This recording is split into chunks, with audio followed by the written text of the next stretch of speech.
Pie Jesu Domine,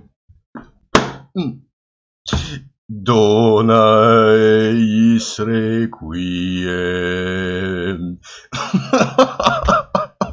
Je me suis niqué avec Victor Hugo, putain. Mais quel tocard, j'aurais dû me taper dans la main. Je suis où là? Je suis à moitié assommé. Salut, c'est Gaga. Alors, je dis quoi? Je fais quoi? J'en sais rien, j'ai mal au front. J'aurais dû me taper dans la main, vraiment. Alors, oui, on va faire une vidéo complotiste. Ça va beaucoup vous plaire, les cocos. Alors on va commencer, en fait, avec il va y avoir deux sujets. On va commencer avec Klaus Schwab. C'est lui, Klaus Schwab. Il est mignon, hein. Donc le papa du Great Reset, le grand. C'est pas le même.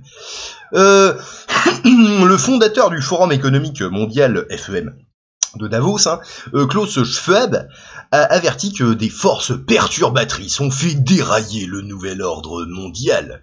Je croyais que le nouvel ordre mondial c'était une théorie du complot, moi, donc c'est pour ça que je me suis dit c'est bizarre. Ces problèmes doivent être affrontés à Davos et la crise alimentaire mondiale en particulier requiert notre attention immédiate, a-t-il ajouté selon l'Irish Team. Alors d'ailleurs en parlant de crise alimentaire, les Amerlocs sont en panne de lait maternisé. Donc ouais, je sais pas. Enfin, j'ai vu qu'il y avait des gamins qui avaient été hospitalisés parce qu'ils étaient en manque de lait. Alors je sais pas pourquoi la mère elle en avait pas. Peut-être que c'était le père qui avait accouché, j'en sais rien, on est en 2022. Le retour d'un rassemblement de 2500 personnes après la pandémie intervient alors que le monde s'enfonce dans une guerre mondiale potentielle en raison du conflit Russie-Ukraine.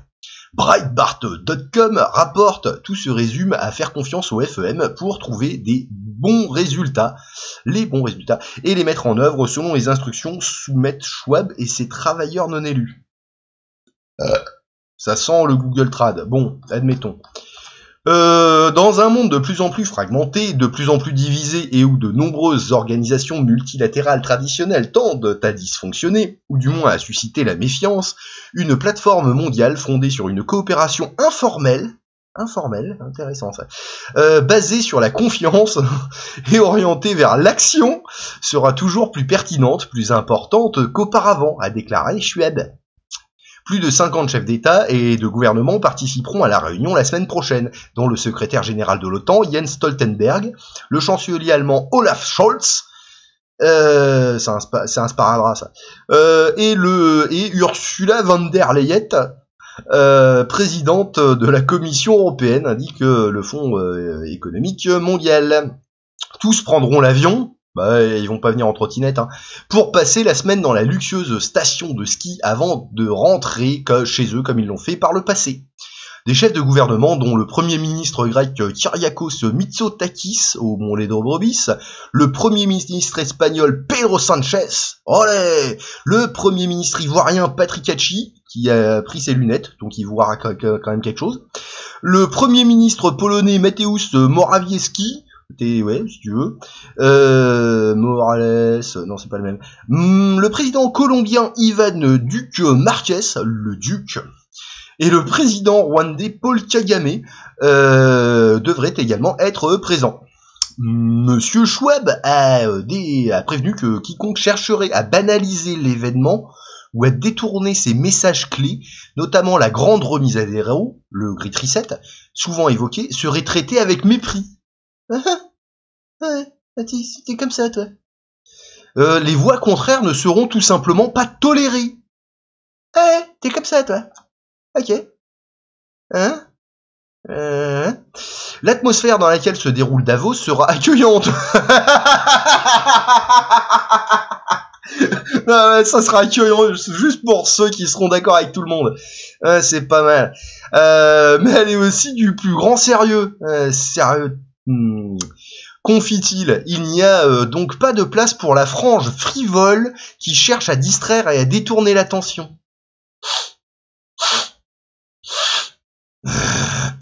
Et je la condamne de tout cœur, notamment de ceux qui n'ont rien à voir avec le Forum économique mondial, la communauté, quelle communauté, et qui viennent juste à Davos pour détourner notre marque. Ah, c'est une marque, Davos. Davos, ça c'est fort de fruits. Ouais, Google Trad, je crois que ça a déglingué des trucs. Hein. John Kerry, envoyé spécial du président américain pour le climat. Kerry. Alors c'est le président américain pour le climat ou c'est John Kerry qui est envoyé spécial pour le climat? Je sais pas. Sera à Davos avec 17 ministres de l'environnement. Oui, d'accord.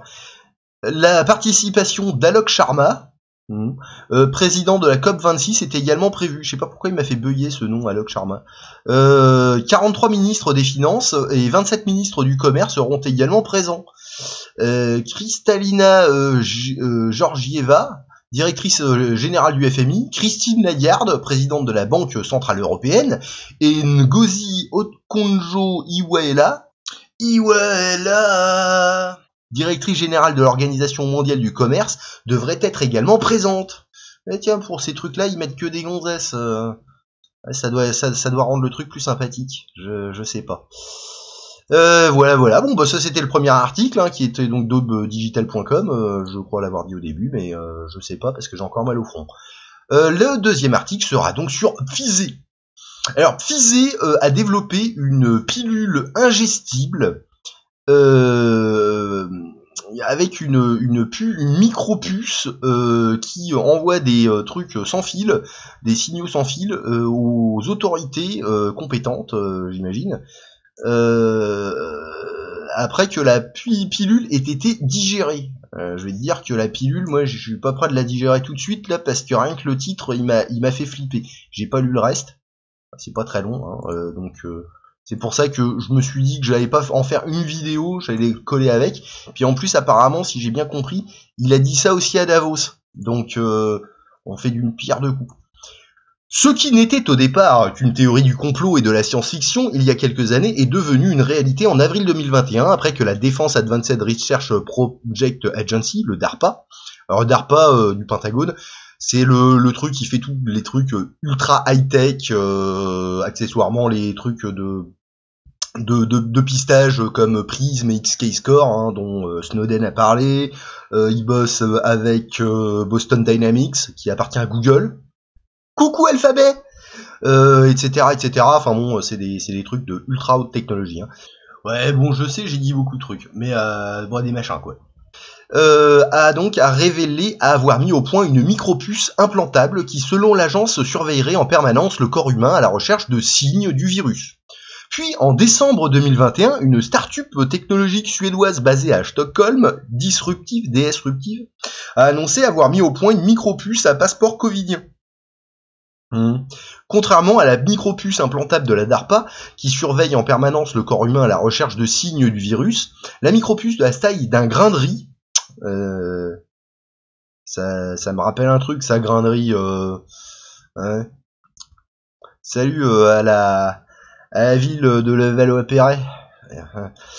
Peut facilement être inséré sous la peau afin que les utilisateurs puissent porter leur passeport Covid dans leurs bras. Pas de bras, pas de grain de riz.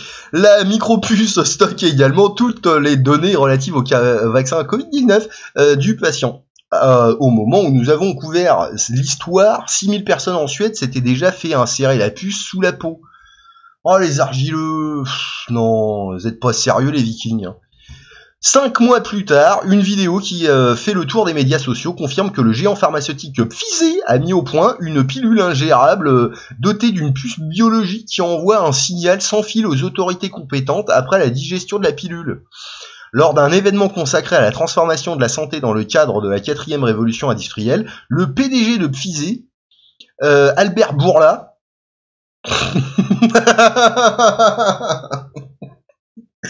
Bourla fort, oh l'enculé, a expliqué la nouvelle technologie de Pfizer à la foule de Davos, ouais, donc c'était bien ça, c'était à Davos, en déclarant pilule ingérable, une pilule avec une minuscule puce qui envoie un signal sans fil aux autorités compétentes lorsque le produit pharmaceutique a été digéré.